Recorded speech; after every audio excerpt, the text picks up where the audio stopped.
Perkenalkan, nama saya Teguh Aribowo. Untuk sesi ini saya akan menjelaskan tentang bagaimana activity cost di suatu direktorat HR atau yang sekarang bisa banyak disebut dengan human capital. Kenapa saya ingin membahas tentang activity cost? Karena seperti kita ketahui bahwa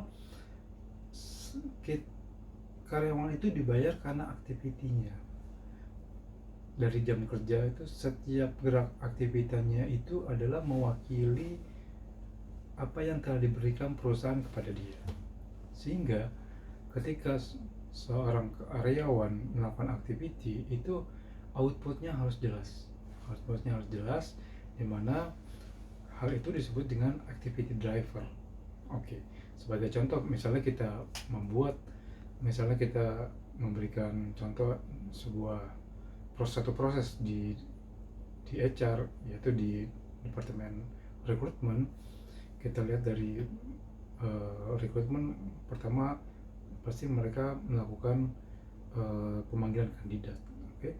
Nah, pemanggilan kandidat, berapa orang yang terlibat di pemanggilan kandidat tersebut?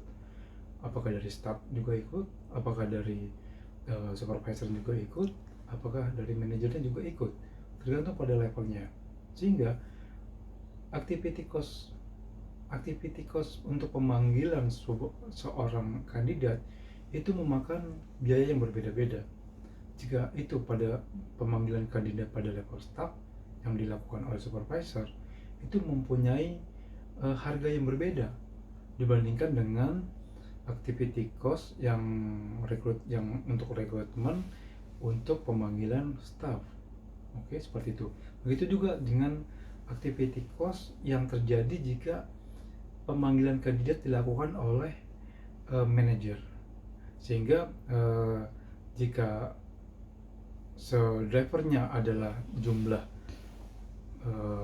kandidat, maka satu kandidat sebagai simulasi, jika diambil atau jika dilakukan oleh staff, itu harganya adalah mungkin, karena 10 kandidat, gaji supervisor kita anggap misalnya 10 juta satu bulan. Dalam satu bulan itu supervisor hanya melakukan 10 pemanggilan kandidat, berarti secara umum biayanya adalah kurang lebih, pemanggilan tersebut adalah 1 juta. Belum biaya-biaya lain seperti sewa gedung, tempat duduk yang dia tempatkan, itu pasti ada biayanya juga. Kemudian listrik yang dia konsumsi itu juga ada biaya juga.